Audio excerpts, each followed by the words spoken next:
Let us learn how to calculate distance traveled by a particle. Distance traveled by a particle in a given time.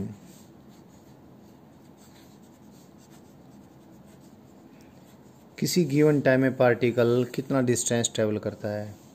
As I told you just now, instantaneous speed, that is the magnitude of instantaneous velocity, is equal to distance traveled by the particle is in an infinitely small time divided by time taken. Again I reaffirm the division as such is not done, it is done using the rules of differentiation.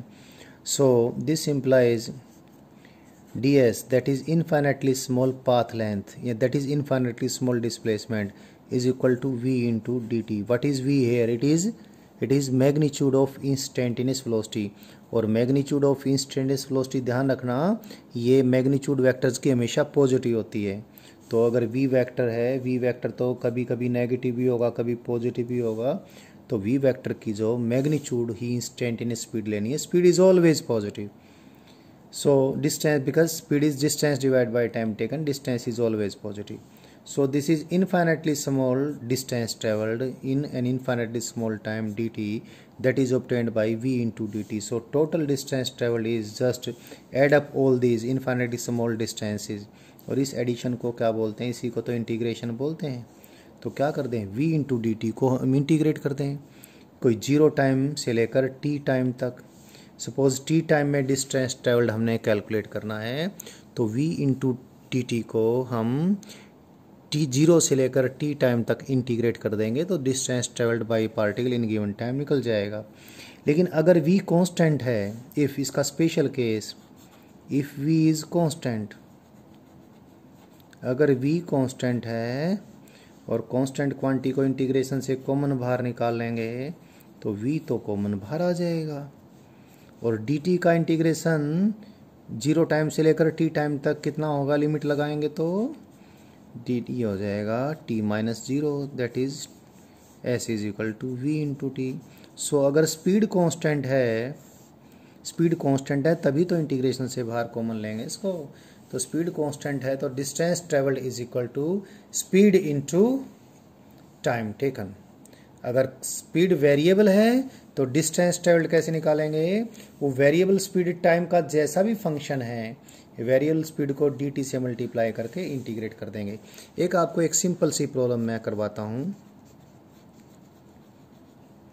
Problem क्या है, कोई particle move करता है x Y plane में, और particle का position coordinate का X component, यानी पोजीशन का एक्स, पार्टिकल के पोजीशन वेक्टर का X component, that is particle का एक्स कोऑर्डिनेट टाइम के ऊपर कैसे डिपेंड करता है, X is equal to A sine omega T, where omega is some constant of proper dimension, A is some constant of the dimensions of length.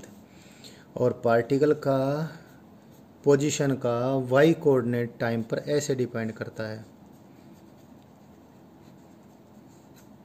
What we have to find, we have to find instantaneous velocity vector of the particle, one thing, यानी v vector of the particle कितना है, instantaneous velocity कितनी है, और distance traveled by the particle in time t भी हमने calculate करना है.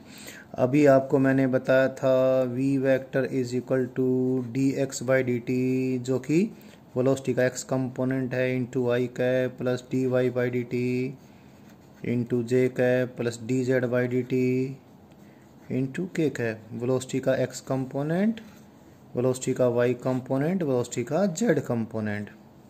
लेकिन ये तो एक्स वाई प्लेन में ही मोशन है, तो जेड कंपोनेंट, जेड कोऑर्डिनेट तो लगातार जीरो होगा, उसका डिफरेंशिएशन भी जीरो है. तो वेलोसिटी का एक्स कंपोनेंट निकाल लेते हैं, जो कि क्या है, D x by d T है. और ये डिफरेंशिएशन आपको मालूम है कितना आ गया है, ए साइन ओमेगा टी का omega into cos omega t, और d y by d t, that is velocity का वाई कंपोनेंट. वेलोसिटी का वाई कंपोनेंट कितना, d y by d t, differentiation of y coordinate with respect to time. A तो constant है, one का differentiation zero, और कोस omega t का होता है minus omega into sine omega T, minus minus plus होगा तो omega into sine omega T. तो आपने देखा वेलोसिटी का एक्स कंपोनेंट तो कितना आ गया, a into omega into cos omega t, और वेलोसिटी का वाई कंपोनेंट कितना आ गया, देखें a into omega into sine omega t. अभी आगे बढ़ते हैं हम।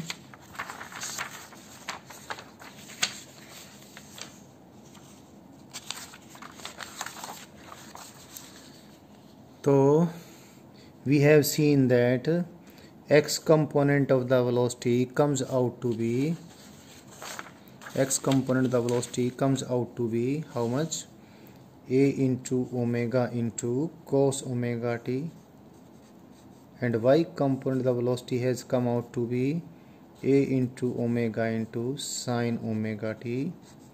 So the magnitude of the instantaneous velocity, जो कि इंस्टेंटेनियस स्पीड भी होगी, जो कि x कंपोनेंट का स्क्वायर प्लस y कंपोनेंट के स्क्वायर का स्क्वायर रूट होगा। तो इंस्टेंटेनियस स्पीड और magnitude of instantaneous velocity is, इसका स्क्वायर किया, इसका स्क्वायर कर दिया, ऐड कर दिया, तो a square omega square cos square omega t plus sine square omega t, you know sine square theta cos square theta add कर दिए 1 हो जाता है। So it is how much, A into omega. As I told you, A is constant of proper dimension, that is dimension of length. यहाँ पर मैंने बताया था ये तो क्या है, कोई कांस्टेंट है जिसकी डायमेंशन लेंथ के बराबर। ओमेगा का कोई कांस्टेंट है प्रॉपर डायमेंशन का, यानी ओमेगा की डायमेंशन पहले से आपको मालूम है टाइम के इनवर्स की डायमेंशन है।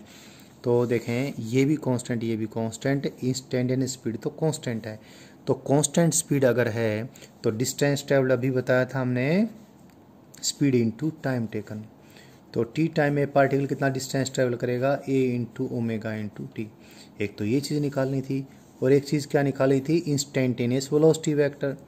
इंस्टेंटेनियस वेलोसिटी वेक्टर क्या होगा, वेलोसिटी के एक्स कंपोनेंट इंटू आई कैप प्लस वेलोसिटी का वाई कंपोनेंट इंटू जे कैप। तो इंस्टेंटेनियस वेलोसिटी वेक्टर कितना आया, ये आ गया, ये इसको आई कैप इसको जे कैप से मल्टीप्लाई कर दें, ए इंटू ओमेगा हम कॉमन ले लेंगे।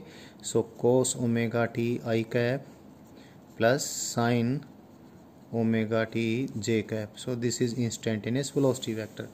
So this is about the learning of instantaneous velocity, instantaneous speed, and the displacement like that.